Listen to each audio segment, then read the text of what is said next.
All right, buckle up everyone, because today we are diving headfirst into the epic world of the Mahabharata. Specifically, a moment so packed with drama and tough choices, it'll make your head spin. Oh, absolutely. This is a story about family secrets, impossible dilemmas, and the weight of loyalty.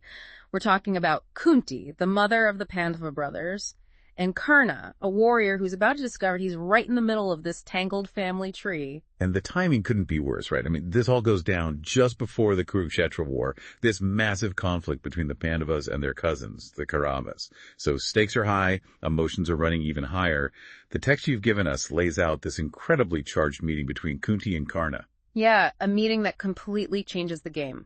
Because Kunti drops a bombshell on Karna. She reveals she's his mother. Whoa, hold on. So she just shows up out of the blue and says, "Hey, surprise, you're my son, and oh, by the way, your brothers are about to go to war with your best friend." Pretty much. But you gotta understand, Kunti's desperate. She abandoned Karna at birth to avoid, scandal and shame. Now she's facing a different kind of shame, a war that could destroy everything she holds dear. So she sees Karna as her last chance, her Hail Mary, to stop this war before it even starts. But can you blame Karna for not exactly jumping for joy at this news? Of course not. Talk about a messed up family reunion. The guy spent his whole life thinking he's a charioteer's son. He's faced rejection and prejudice because of it. Now suddenly he finds out he's royalty, that he has these brothers, this whole other life he never knew about. It's got to be a total mind blow, right? Like, who am I? Where do I belong? Suddenly this whole war takes on a whole new meaning. Exactly. And now Kunti's asking him to switch sides, join the Pandavas, and basically go against everything he's ever known. But Karna's not just thinking about himself here. He's fiercely loyal to Duryodhana, the Kaurava leader who took him in, accepted him, gave him a position when no one else would. This is where his concept of dharma comes in, right? It's like his sense of duty, of what's right. Exactly. For Karna, dharma is about loyalty, about honoring the debt he owes to the person who stood by him. It's not some abstract philosophical idea. It's about real relationships, real choices he's made in his life. And it shows you how personal this whole war is for everyone involved. Yeah. These aren't just political pawns on a chessboard. These are people with histories, relationships, and deeply held beliefs. So what does Karna do? Does he give in to Kunti's pleas? Nope. He flat out refuses. He tells her he can't betray Duryodhana no matter what. And that decision, it really highlights the contrast between Karna and the Pandavas. The Pandavas, they were born into privilege, into their roles as princes. But Karna, he had to fight for everything. He earned his place, and that means something to him. Right. It's not about power or status for him. It's about staying true to the person who believed in him when no one else did. Wow. It's like, talk about loyalty. But doesn't he offer some sort of compromise? He does, and it's a big one.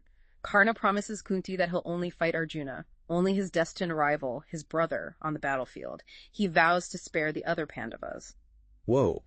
So he's willing to risk his own life to face this legendary warrior just to honor both his loyalty to Duryodhana and his newfound connection to his mother and brothers. It's a decision that speaks volumes about Karna's character. He's caught between these conflicting forces, duty to his friend, love for his family, and he tries to find a path that honors both, even though he knows it might lead to his death. Man, talk about impossible choices. And you know what? That promise, it sets the stage for the biggest showdown in the entire Mahabharata, Arjuna versus Karna. Two warriors bound by fate, by family, by a complex web of choices that have led them to this ultimate confrontation. And it all circles back to Kunti. She went looking to prevent a war, but ends up leaving knowing her son is marching toward a possibly fatal duel. Can you imagine the emotional weight of that? Oh, absolutely. She went into this conversation hoping to persuade Karna to bring him to her side, but in a way, she comes out of it understanding him better, seeing his strength, his unwavering commitment to his own truth, even if it hurts her. Yeah, there's a sense of acceptance, maybe even a bit of pride in the son she never got to know. She sees in Karna a kind of nobility, a kind of integrity that she herself might have lacked when she made the decision to abandon him all those years ago. What a powerful scene, right? It shows you how personal this epic battle really is. It's not just about kingdoms and power. It's about people grappling with the consequences of their choices, trying to make sense of their place in the world, and figuring out what it really means to do the right thing. And that's the genius of the Mahabharata. It throws these huge philosophical questions at you, but it grounds them in these incredibly human stories, these relatable dilemmas that we all face in our own lives. Totally. And it leaves us with so much to think about. Like, what would we do if we were in Karna's shoes? Could we choose between loyalty and blood ties? Between a friend who accepted us and a family we never knew? The Mahabharata doesn't give you easy answers. It makes you wrestle with these questions, explore the gray areas, and ultimately decide what you believe in. So as we wrap up this deep dive, I got to ask you, our listeners, what would you do? What choice resonates most with you? Let us know your thoughts, because this is a conversation that's worth having.